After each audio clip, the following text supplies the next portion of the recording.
When he began to notice that his son was taking longer than usual to come home from school, Barry knew something was up. Then when his son suddenly didn't have pocket money for toys or treats, alarm bells went off in his mind. But when he secretly followed him one day, what he discovered left him appalled. This brings us to today's unique story, which features young boy disappears every night, then dad secretly follows him and realizes why. But before we start, make sure to like the video, subscribe to our channel, and activate the notifications bell to receive more fascinating videos.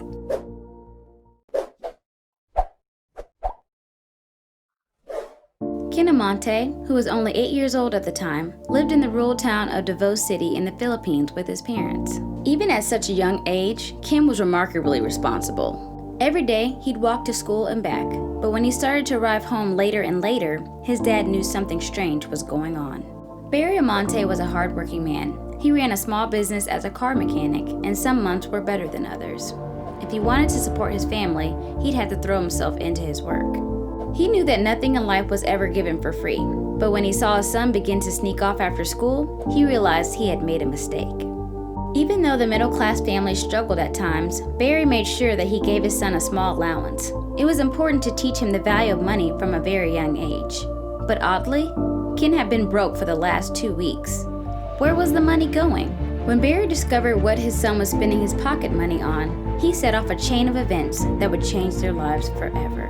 After 2 weeks of his son's odd behavior, Barry's curiosity was killing him. Enough was enough. Today, he had slyly left the garage door open while he worked, so he could monitor exactly when Ken came home. But he was slightly disappointed when he saw his son walking down the drive, right on time. He watched the boy quietly open the gate and rush inside. Just 10 minutes later, though, he reappeared. Ken began to walk down the road, and Barry noted that he still had his school backpack on his shoulders. But why? The way it was sagging told the eagle-eyed dad that it was empty. After giving Ken a small head start, he began to follow him.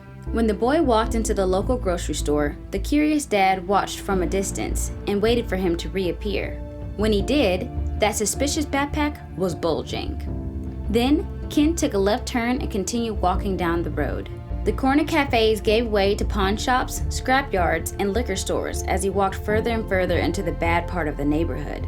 Barry's suspicions were running wild as he followed him. This was definitely no place for an 8-year-old boy. When Ken turned into a side road, Barry followed closely behind, carefully staying out of sight. He watched the boy slowly lower himself into a crouching position. Then, he pulled something out of his backpack. Barry watched, mystified. What was he doing? Then he heard a low noise and saw a movement in the bushes on either side of the road. Suddenly, 3 animals loped out of their hiding places. They skittered and circled around the crouching boy. Barry didn't know what to make of what he was seeing, but suddenly, the spell was broken. His instincts kicked in and he began to run. Barry reached Ken and began to chase the pack of dogs away. But then he understood. On the ground were disposable plates and cans of dog food. The poor stray dogs weren't in the best condition. They were clearly malnourished and had patches of hair missing. I'm embarrassed to say I was pretty disgusted, Barry admitted, but his son was about to teach him a valuable lesson.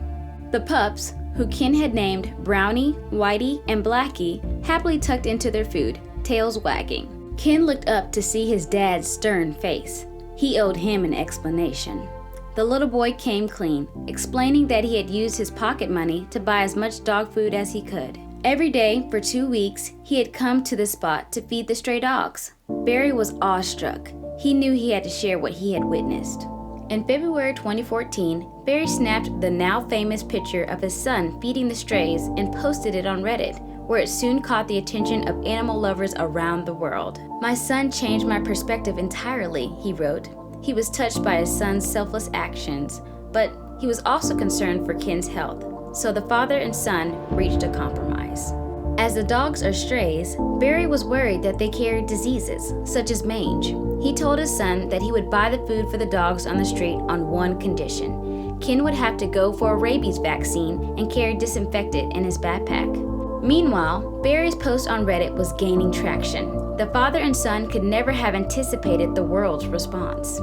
When Ken told his dad that his dream was to eventually open an animal shelter to look after the neglected animals living on the streets of Davao, Barry laughed at his son's extraordinary ambitions. He gently explained that it would take a lot of money and 20 years before Ken's dream could become a reality. But then, the internet stepped in. After seeing the incredible response to his Reddit post, Barry decided to create a website for Ken called Happy Animals Club.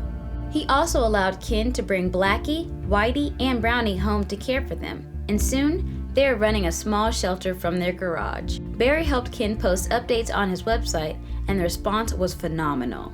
I love animals. I have 1 rescue dog and 2 rescue cats. Ever since I can remember, I wanted to open an animal shelter to help the stray dogs and cats on the street, shares young Ken on his website. Happy Animal Club's main goal will be to rescue dogs from the city pound. The official at the pound said most dogs are put down because only 20 to 30% of owners claim their dogs. Donations began to pour in from supporters all over the globe. Ken and his dad were able to lease a 1,000 square meter lot for a year, buy building materials, and hire carpenters. After months of hard work, the full-size Happy Animals Club was open for business. Thank you for watching till the end. If you liked the video, please share it in your social networks, and don't forget to subscribe to our channel.